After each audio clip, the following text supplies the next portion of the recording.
असल्याचं कळतंय आणि त्यामध्ये 4 दहशतवादी लपल्याची बातमी समोर येते। या क्षणाची अतिशय मोठी बातमी, जम्मू काश्मीरच्या उधमपूरच्या बसंतगड या परिसरात चकमक सुरू झालेली आहे। 4 दहशतवादी तिथे लपल्याची माहिती मिळते आणि या संदर्भात अधिक माहिती देत आहेत आमचे प्रतिनिधी प्रशांत लीला रामदास आपल्यासोबत जोडले गेलेले आहेत। प्रशांत, ज्या पद्धतीने माहिती मिळते साधारणतः जी उधमपूरचा परिसर आहे जम्मू काश्मीर मधला, त्यातला बसंतगड हा जो परिसर आहे, ह्या जंगलाच्या भागांमध्ये काही दहशतवादी लपून असल्याची माहिती पुढे आलेली आहे।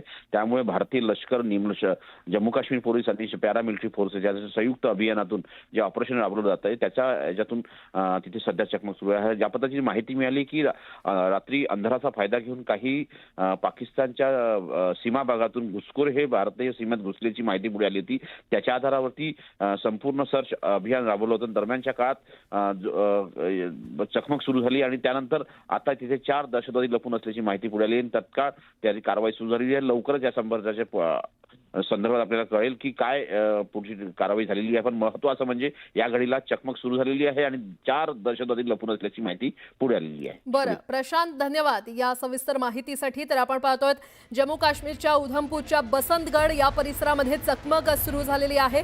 4 दहशतवाद्यांना घेरण्यात आलं असल्याचं कळतंय। 4 दहशतवादी या संपूर्ण परिसरात लपल्याची बातमी कळताच त्यांना घेरण्यात आलेला आहे। पाकिस्तानी नागरिकांना भारतात प्रवेश बंदी करण्यात आली असून पाकिस्तानी नागरिकांना व्हिसा बंद करण्यात आलाय। पाकिस्तानी नागरिकांना 48 तासात भारत सोडण्याचे आदेश देण्यात आलेले आहेत। भारतातील पाकिस्तानी उच्चायुक्तालय बंद करण्याचा निर्णय घेण्यात आलेला आहे। तसंच अटारी वाघा बॉर्डर बंद करण्याचा निर्णय देखील घेण्यात आलाय। कोणत्याही स्वरूपातील दहशतवादाला थारा देणार नाही असा इशारा केंद्र सरकारनं दिलाय।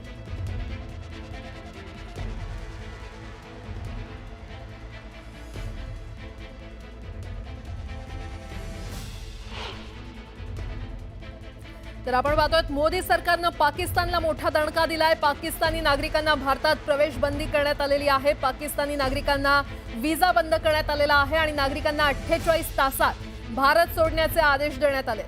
पाकिस्तानी हाय कमिशनच्या 5 अधिकाऱ्यांना देखील हटवण्यात आलेलं आहे। पाकिस्तानी राजनैतिक अधिकाऱ्यांनी एका आठवड्यात भारत सोडावा असे आदेश देण्यात आलेत। भारतातील पाकिस्तानी उच्चायुक्तालय बंद करण्याचा निर्णय घेण्यात आलाय आणि अटारी वाघा बॉर्डर बंद करण्याचा निर्णय घेण्यात आलेला आहे। तर सगळ्यात मोठा दणका सिंधू जल कराराला देखील मोदी सरकारनं स्थगिती दिलेली आहे।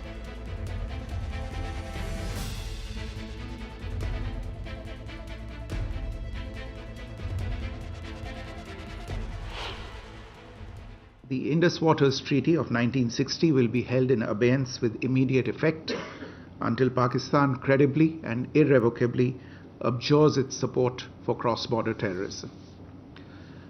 2.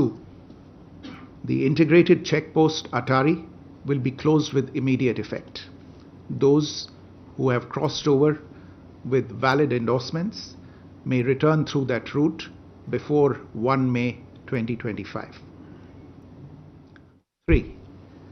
Pakistani nationals will not be permitted to travel to India under the SARC visa exemption scheme visas.